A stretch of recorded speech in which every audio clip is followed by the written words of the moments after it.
12। अब हम आते हैं 13। तो 13 के केस में अरुण को पेमेंट हुआ है, वो भी पेमेंट चेक से हुआ है।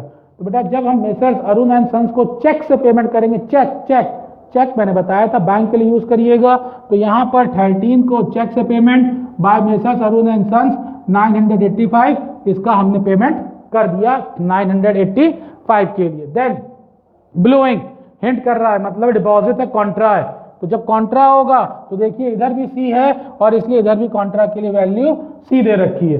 ब्लू इंक मैंने आपको हिंट बताया था डिपॉजिट के लिए होगा, तो देखिए ब्लू इंक मैंने यहाँ डिपॉजिट के लिए किया।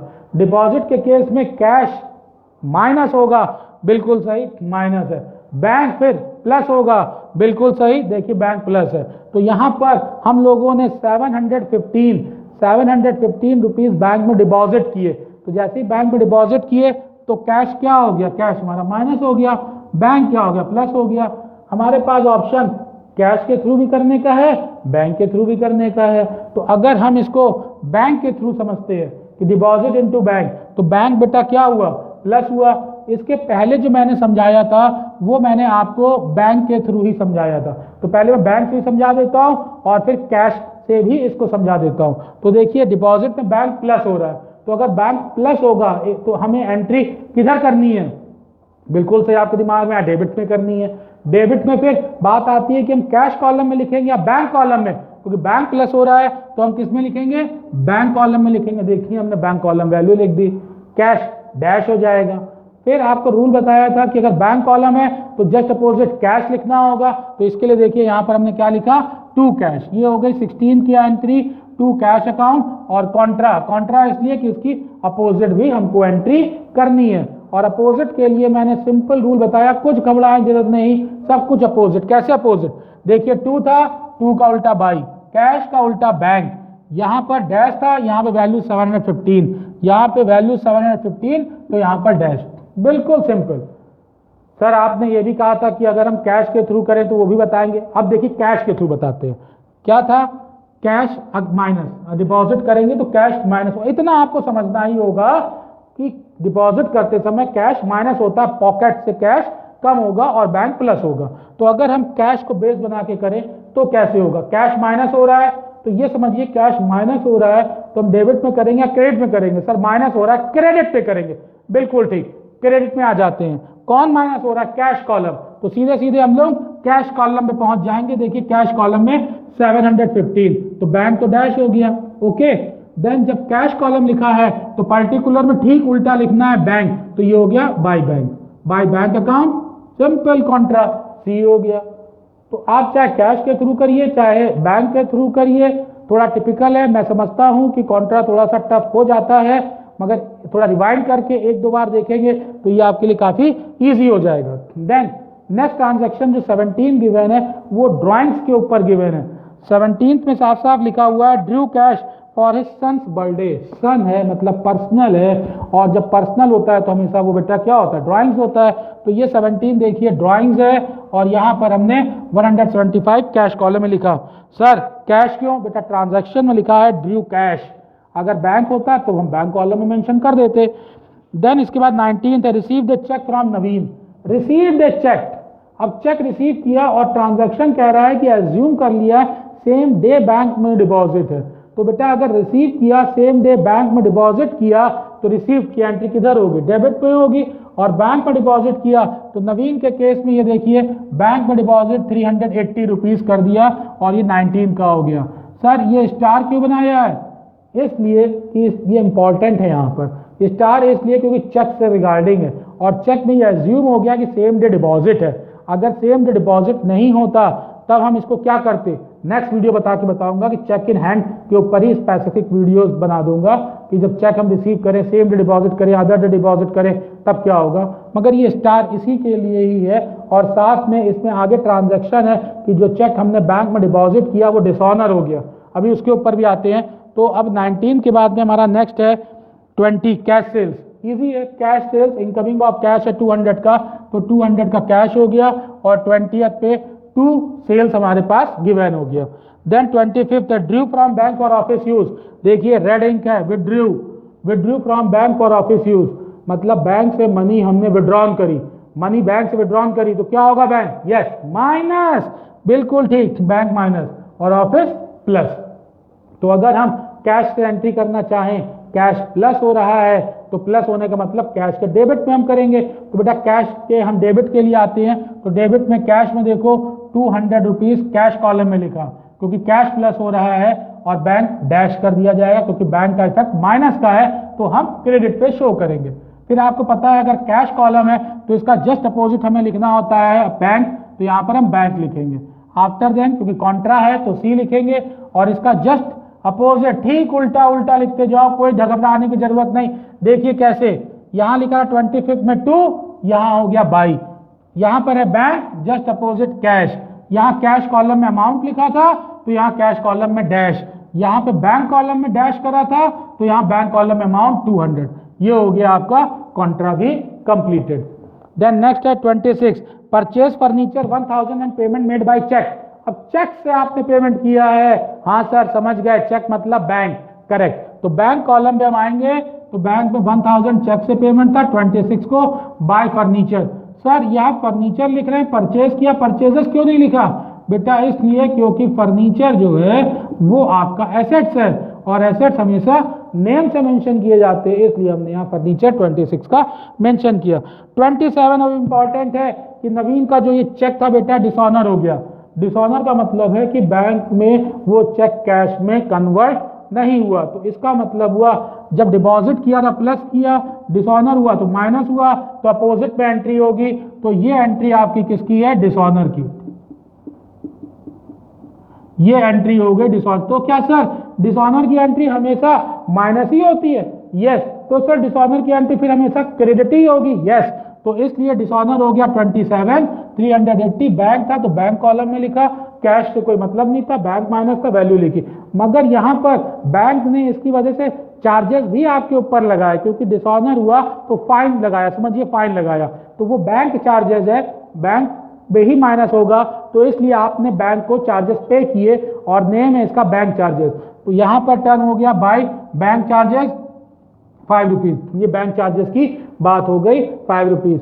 कुछ कुछ बुक्स में कहीं कहीं कुछ लोग एक साथ ही इसको लिख देते हैं बाय नवीन 385, मगर ये ध्यान दीजिए कि अगर क्वेश्चन हिंट देता कि ये 385 रुपीज हम ले रहे हैं, मतलब 380 प्लस 5 हम किससे ले रहे हैं? नवीन से ले रहे हैं, तब हम बाय नवीन 385 लिखते हैं। मगर क्वेश्चन में ये मेंशन नहीं है कि बैंक चार्जेस आप नवीन से ले रहे हो, तो आप एज्यूम करो तो नोट ले आपको यहाँ पे लिखना पड़ेगा।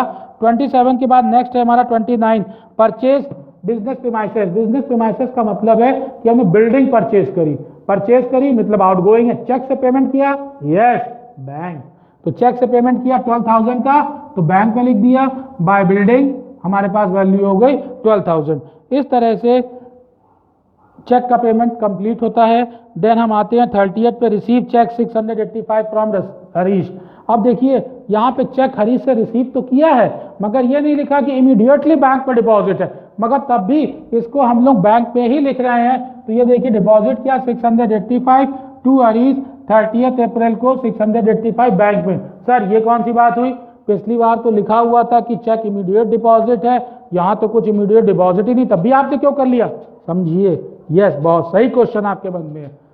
जब भी लास्ट ट्रांजैक्शन दिया हुआ हो और उसके बाद कोई इंफॉर्मेशन नहीं गिवन है तो ये ऑटोमेटिकली एज्यूम हो जाता है कि ये चेक बैंक में ही डिपॉजिट हो गया है। तो ये लास्ट ट्रांजैक्शन था, कुछ और इंफॉर्मेशन नहीं है, तो ये एज्यूम कर लिया गया कि हमने इसको बैंक में डिपॉजिट कर लिया। और अगर सर लास्ट नहीं होता तब क्या होता? यस, अगर लास्ट नहीं होता तब भी क्वेश्चन के लास्ट तक, अगर ये ट्रांजैक्शन लास्ट नहीं होता, सपोज ये 15 अप्रैल का होता, तो हम क्वेश्चन के लास्ट तक जाते और एक चेक से रिलेटेड कोई इंफॉर्मेशन देखते। अगर इंफॉर्मेशन नहीं होती तब भी हम एज्यूम कर लेते कि बैंक में डिपॉजिट हो गया। तो यहाँ पर बात यह है कि कोई इंफॉर्मेशन नहीं होने से, फर्दर इंफॉर्मेशन नहीं होने की वजह से ये चेक बैंक में डिपॉजिट एज्यूम कर लिया गया। सारे ट्रांजेक्शन कंप्लीट हो गए। सर तो क्या क्वेश्चन खत्म? नहीं, इसके बाद में हमें इसको बैलेंस करना होता है। तो बैलेंस करने के लिए बेटा देखिए हमें क्या करना है कि हम सबको एक लाइन में टोटल कर लेंगे। 4 कॉलम्स है, 2 डेबिट में 2 क्रेडिट में, कैश का बैंक का डेबिट में, कैश और बैंक का क्रेडिट में। तो पहले मैंने डेबिट का टोटल किया सर टोटल तो आपने पहले से कर रखा है, आपका टाइम बचे, आप क्रॉस चेक करके देख लीजिएगा। ये टोटल आ गया हमारा 5800 कैश का, 15,620 बैंक कॉलम का। इसी तरह से 2794 आ गया कैश कॉलम का और 15,915 ये टोटल है, इसमें कोई दिक्कत नहीं। इस वजह से मैंने इस पे देखिए यहाँ पे टोटल और टोटल टर्म लिख दिया। सर ये क्या टोटल लिखना जरूरी है? अगर आपके स्कूल कॉलेज में मना किया जाए टोटल ना लिखो तो ना लिखना, ये इजी मेथड है, इसलिए टोटल लिखा कि आपके माइंड पे आ जाए। देन टोटल होने के बाद सर क्या करें? टोटल होने के बाद में आप कंपेयर करिए किसको? कैश को कैश कॉलम से। ध्यान रखिए, कैश को कैश कॉलम से, बैंक को बैंक कॉलम से। तो अभी मैं कैश को कैश कॉलम से कंपेयर करता हूं। तो कैश इधर 5800 है, इधर 2794 है। तो हमारे पास जिधर ग्रेटर होगा हम उधर से शुरू करते हैं और एक लाइन छोड़ करके, टोटलिंग करने के लिए एक लाइन छोड़ करके। तो टोटल के बाद में एक लाइन छोड़ा, एक लाइन छोड़ करके हम वैल्यू लिखेंगे जिधर ज्यादा है, ग्रेटर है। तो ग्रेटर 5800 डेबिट में है, तो ग्रेटर वैल्यू 5800 हमने पहले यहां पर लिख ली। इसलिए देखिए ग्रेटर वैल्यू है और इसको मैंने मार्क कर दिया कि इसको हमने सबसे पहले लिखा ये ग्रेटर वैल्यू। इस ग्रेटर वैल्यू के बाद में मैं यहां पर आता हूं और ये देखिए 5800 यहां पर लिखा। इसका मतलब जो ये वैल्यू 5800 थी वही ठीक सामने 5800 यहां पर जाएगी। तो अगर हम इस जगह पर टोटल करें, ये तो ऑलरेडी कर रखा है, मैं देखिए हटाता हूं। अगर मैं इस जगह पर टोटल करूं तो टोटल करने पर देखिए डिफरेंस आ जाएगा कि नहीं आ जाएगा? तो ये डिफरेंस आपका डेबिट में आ रहा है 3006, इसको ऐड करने पर ही टोटल मैच कर रहा है। तो इसके लिए हम लोग वर्ड यूज करते हैं डिफरेंस। इसको मैंने डाला पॉइंट नंबर 3। फिर से समझ लीजिए, पॉइंट नंबर 1 क्या? जिधर ज्यादा हो उधर पहले लिखिए, जिधर ग्रेटर हो उधर लिखिए, मगर एक लाइन छोड़ करके। उसके बाद में ठीक उसके सामने वैल्यू इसी की टोटल लिखी जाएगी 5800 और फिर डिफरेंस वैल्यू लिखेंगे। और जो डिफरेंस वैल्यू होता है वही बैलेंसिंग फिगर होता है, उसको हम लोग बैलेंस लिखते हैं। डेबिट में है तो 2 लिखेंगे, क्रेडिट में तो बाई। तो यहाँ क्रेडिट में था इसलिए हम लिखेंगे by balance carried down 3006 rupees. ये हमारा बैलेंस हो गया 3006 रुपीज। सर कैरिड डाउन को तो ब्रॉट डाउन भी तो अगली डेट में करते हैं। यस, तो बेटा जो ये कैरिड डाउन हमारे पास निकल करके आया है कब? 30 अप्रैल को। तो नेक्स्ट डेट क्या होगी? 1 मई होगी।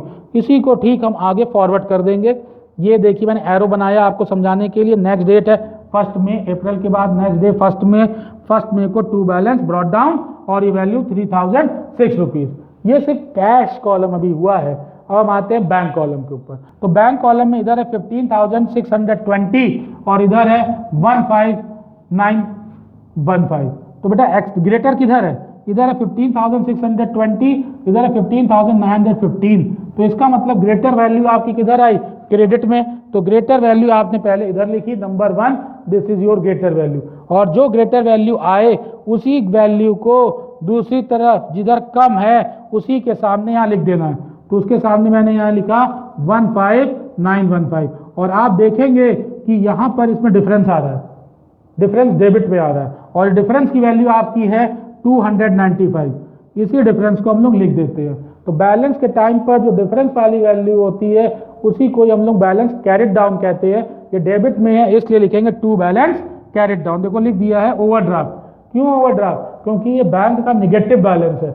जब भी बैंक के केस में डेबिट में वैल्यू आएगी तो ये नेगेटिव बैलेंस होता है, इसको हम लोग ओवरड्राफ्ट लिखते हैं। तो क्या सर कैरिड डाउन आया तो क्या इसको भी हम अपोजिट ले लेंगे? यस, इसको भी हम अपोजिट ले लेंगे। तो यहां पर ये डेबिट में था तो नेक्स्ट डे ओपनिंग हो जाएगा ब्रॉट डाउन कब? 1 मई को। तो ये देखिए एरो मैंने बनाया।